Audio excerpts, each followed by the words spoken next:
जय श्री कृष्णा मित्रों। मेरे चैनल पर आपका दिल से हार्दिक स्वागत है।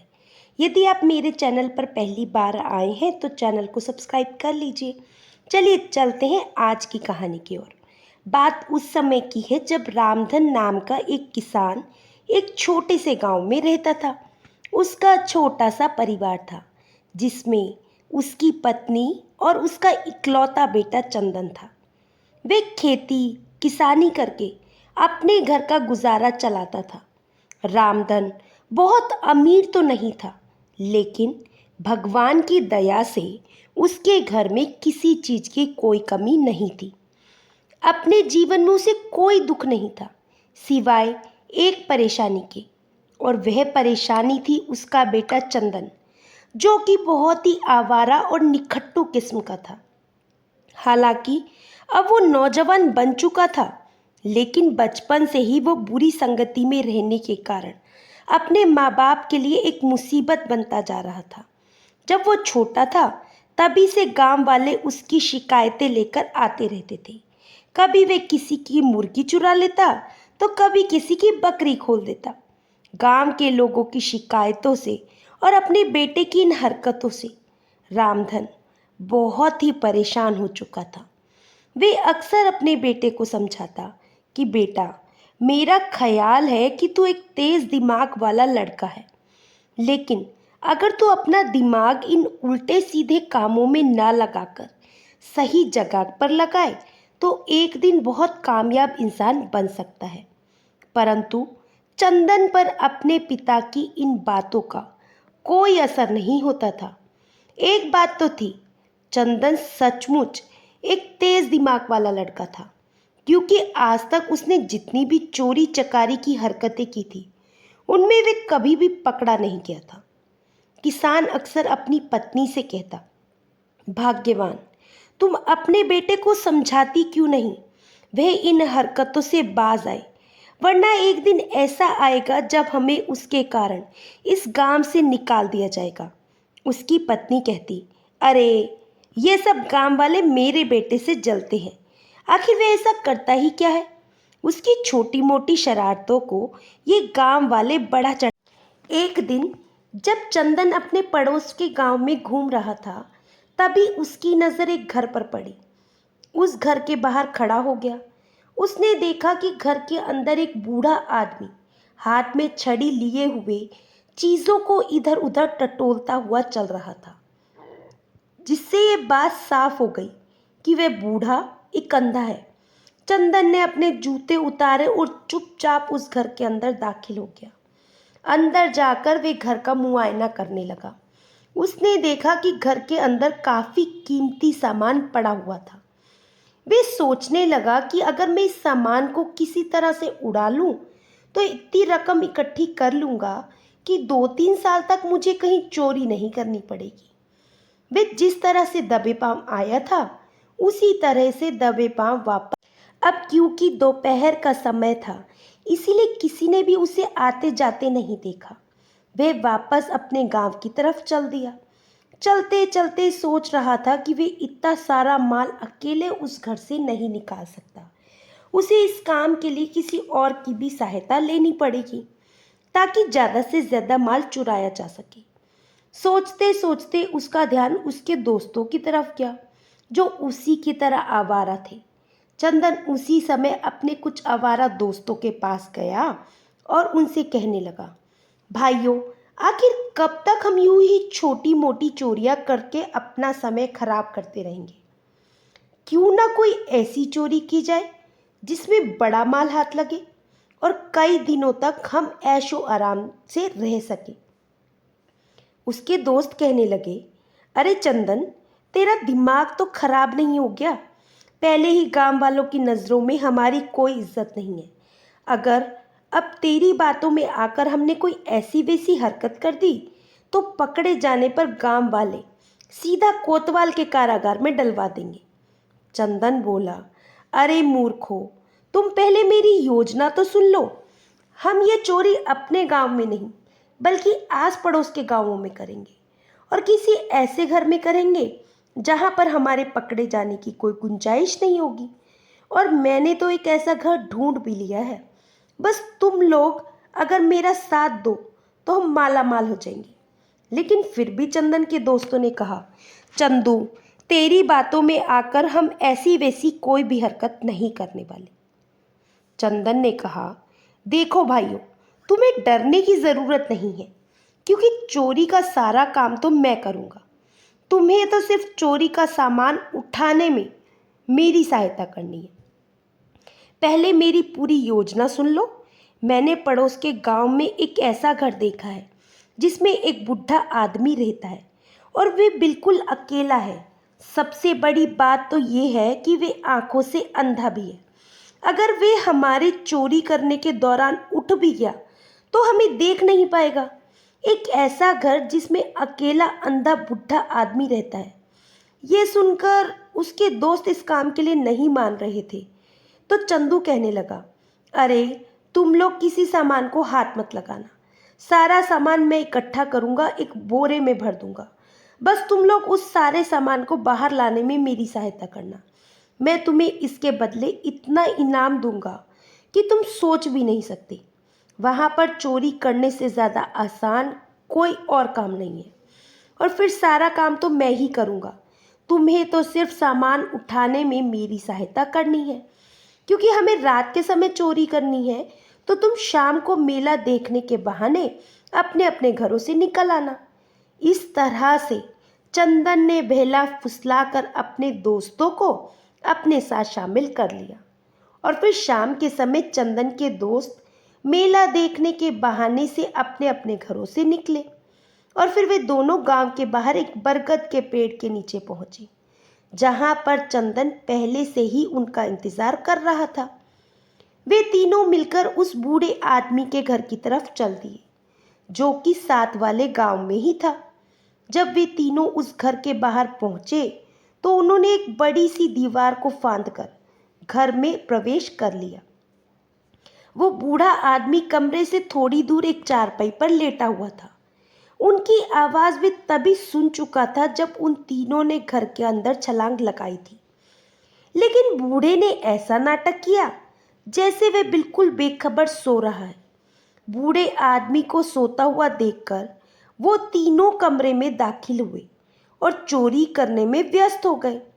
वो बूढ़ा आदमी चुपचाप चारपाई से उठा और उसने कमरे का दरवाज़ा बाहर से बंद कर दिया और जोर जोर से चिल्लाकर अपने पड़ोसियों को बताने लगा कि मोहल्ले वालों, ओ मोहल्ले वालों, मेरे घर में चोर घुस आए हैं। इस तरह से अपने पड़ोसियों को इकट्ठा कर लिया। बूढ़े आदमी की आवाज़ सुनकर जल्द ही उसके घर में मासमा लग गया। लोगों ने उन तीनों चोरों को पकड़ा और आंगन में ही एक पेड़ के साथ बांध दिया। सुबह उन तीनों को कोतवाल के सामने पेश किया गया।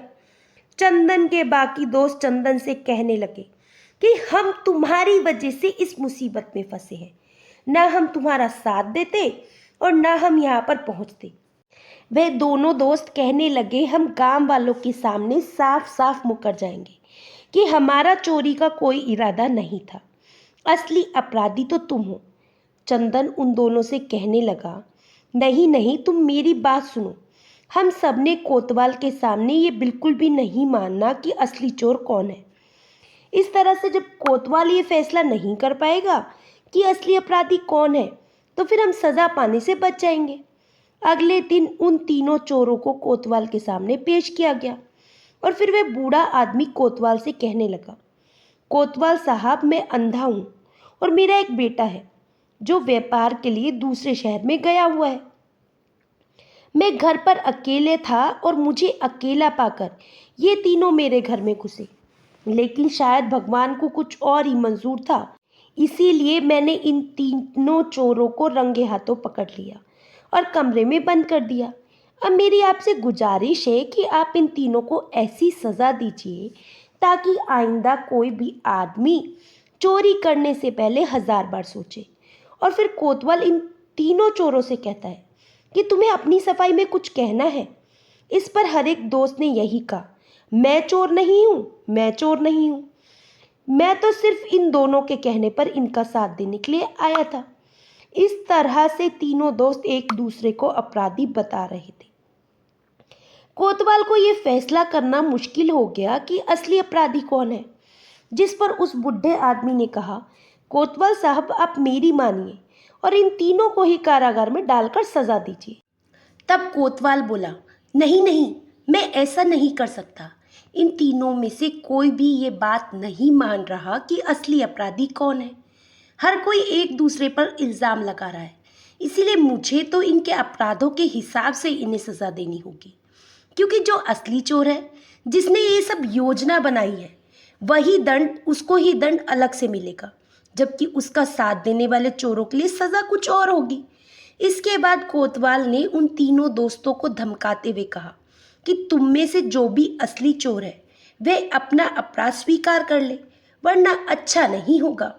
कोतवाल ने उन्हें मनाने की हर कोशिश की, लेकिन वे तीनों तो ज्यों के त्यों ही बने रहे। अब कोतवाल को समझ में नहीं आ रहा था कि वे कैसे इन तीनों को सजा दे, और फिर कुछ सोचकर कोतवाल ने उन तीनों की परीक्षा लेना तय किया। उसने तीनों से पूछा, तुम्हें भूख लगी होगी, क्या तुम कुछ खाना चाहते हो? और फिर तीनों के लिए खाने की चीज़ें मंगवाई गई। सबसे पहले चंदन की बारी थी। उसे खाने के लिए चने पेश किए गए, मगर उसने चने खाने से इनकार कर दिया और कहने लगा, ये चने पहले किसी घोड़े ने खाए हैं और उसके बचे हुए चने मुझे दिए गए हैं। कोतवाल ने हैरानी से अपने बावर्ची की तरफ देखा। बावर्ची कहने लगा, हुजूर, शायद ये सच कह रहा है। कल जब मैंने आपके घोड़े को चने दिए थे तो मैंने वे थैला लाकर रसोई घर में रख दिया था और उधर एक दूसरा थैला भी पड़ा था। मैं ये भूल गया कि घोड़े के सामने कौन सा थैला रखा था। शायद ये चने मैं उसी थैले में से निकाल कर लाया हूँ जो घोड़े ने खाए थे। ये सुनकर कोतवाल सोच में पड़ गया। उसके बाद दूसरा दोस्त, जिसका नाम सज्जन था, उसे दूध पीने के लिए दिया गया। वो दूध पीने से पहले उसे सूंघने लगा और कहने लगा, मैं ये दूध नहीं पी सकता। कोतवाल ने कहा, आखिर इसकी क्या वजह है? सज्जन बोला, ये दूध जहरीला है, इसमें जहर मिलाया गया है, इसीलिए मैं इसे नहीं पी सकता। कोतवाल ने एक बार फिर से अपने बावर्ची की तरफ देखा और उसे दूध की जांच करने के लिए कहा। बावर्ची ने एक दूसरे बर्तन में दूध को उंडेला तो उसके अंदर एक मरी हुई छिपकली पड़ी थी, जिसे देखकर सब लोग हैरान रह गए। अब तीसरे दोस्त की बारी थी। उसे मांसाहार पसंद था, इसीलिए उसे खाने के लिए मांस पेश किया गया। जैसे ही उसने मांस का एक निवाला उठाया तो कहने लगा, ये कुत्ते का मांस है। कोतवाल ने अपने बावर्ची से पूछा, क्या सचमुच ये कुत्ते का मांस है? बावर्ची ने कहा, नहीं मालिक, ये कुत्ते का मांस नहीं है, आप चाहे तो पता करवा लें। कोतवाल ने फौरन उस कसाई को बुलवाया जिसकी दुकान से वे मांस लाया गया था। कोतवाल ने कसाई से गुस्से में पूछा, क्या तुम्हारी दुकान पर कुत्ते का मांस बिकता है? तुम्हें इसकी सज़ा मिलेगी। ये सुनकर कसाई डर गया और कहने लगा, कोतवाल साहब, ये बकरा ही था। असल में जब ये बकरा पैदा हुआ था तो इसकी माँ मर गई। मुझे समझ में नहीं आ रहा था कि अब मैं इसे कैसे पालूंगा। एक दिन ये बकरा खुद ही एक कुतिया का दूध पीने लगा। ये देखकर मैं हैरान रह गया और फिर वह बकरा रोज उसी कुतिया का दूध पीने लगा। उस कुतिया का दूध पीकर ही ये जवान हुआ। इसकी कुछ हरकतें कुत्तों जैसी भी थी। शायद यही वजह है कि इसके मांस से कुत्ते की बदबू आ रही है। कोतवाल ये सुनकर हैरान रह गया।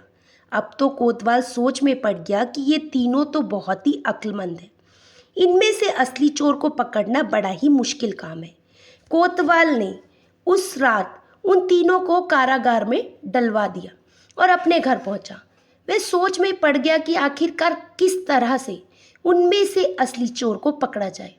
कोतवाल का बेटा, जो वहीं पर बैठा हुआ था, अपने पिता को परेशानी में डूबा हुआ देखकर पूछने लगा, पिताजी, आखिर आप किस परेशानी में हैं?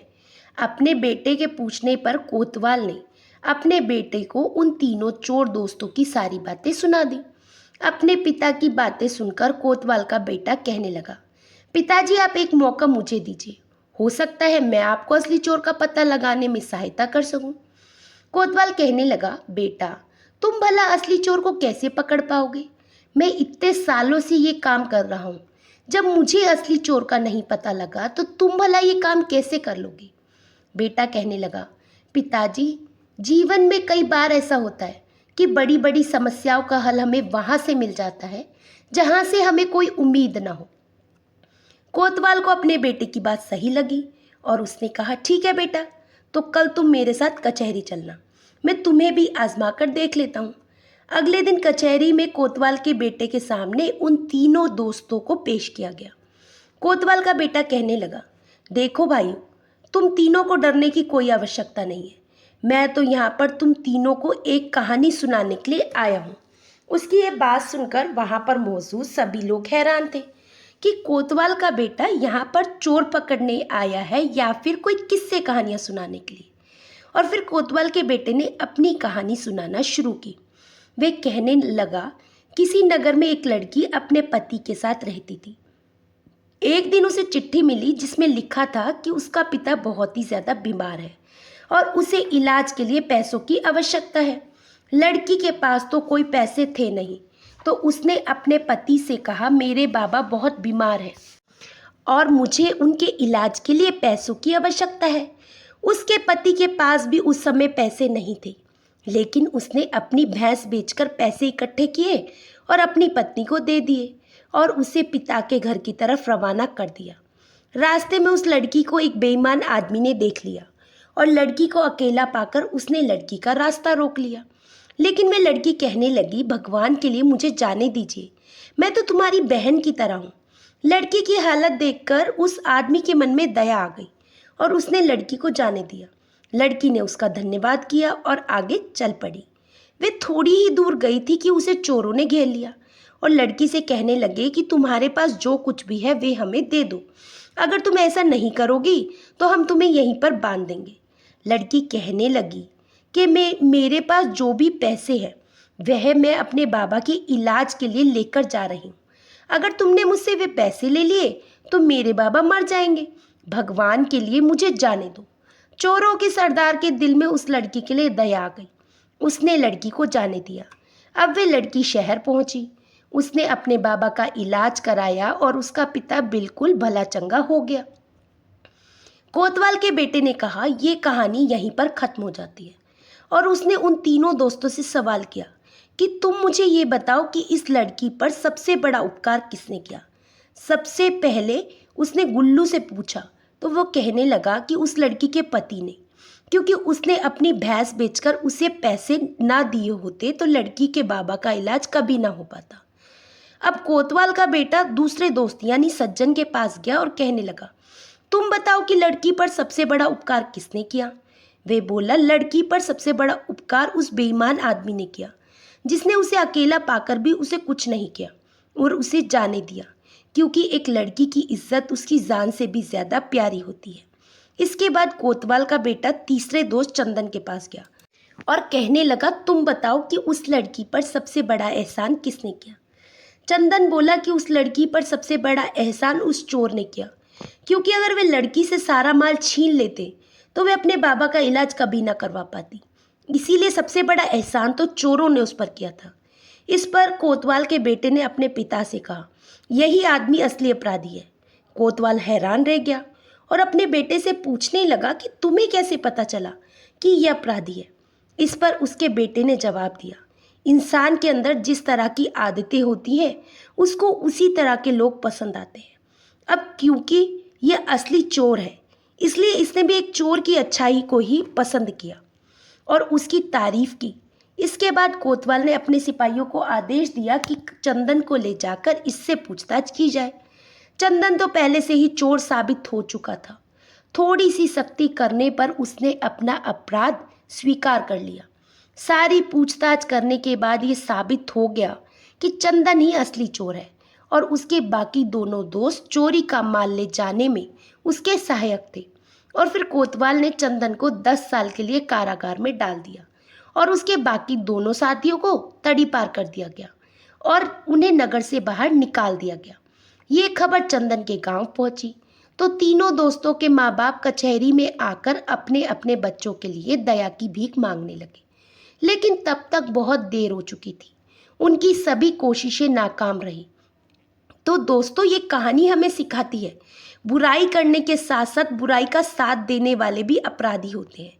जो आदमी अपराध का पता होते हुए भी चुप रह जाता है तो वे न्याय के रास्ते में रुकावट बन जाता है और इस तरह से वे भी अपराध में शामिल हो जाता है। और ये भी सच है कि बुराई का सहारा देने वाले भी बुरे अंजाम से नहीं बच सकते। बुराई का साथ देने वाले को शायद उस समय कोई नुकसान ना हो, लेकिन एक ना एक दिन वह भी पकड़े जाते हैं। अगर सभी लोग अन्याय और अपराध के खिलाफ आवाज़ उठाए तो ये दुनिया स्वर्ग बन जाएगी। लेकिन अगर कोई बुराई को देखते हुए भी अपनी आंखें बंद कर ले तो एक ना एक दिन वह भी आएगा जब वह खुद उस बुराई का शिकार बन जाएगा। ये कहानी सिर्फ एक कहानी नहीं, बल्कि हमारी रोज़मर्रा की ज़िंदगी में ऐसे वाक़या होते रहते हैं जब चंदन जैसे शातिर अपराधी अपने आसपास के लोगों को बहला फुसला कर अपने अपराध में शामिल कर लेते हैं। तो मुझे पूरी उम्मीद है कि आपको ये कहानी बहुत ही पसंद आई होगी। आशा करती हूँ दोस्तों आपको ये कहानी अच्छी लगी होगी और आप मेरे चैनल को सब्सक्राइब कर लिया होगा। तो फिर मिलेंगे दोस्तों एक नई कहानी और एक नए विचार के साथ। तब तक हंसते रहिए, मुस्कुराते रहिए, स्वास्थ्य का ध्यान रखिए।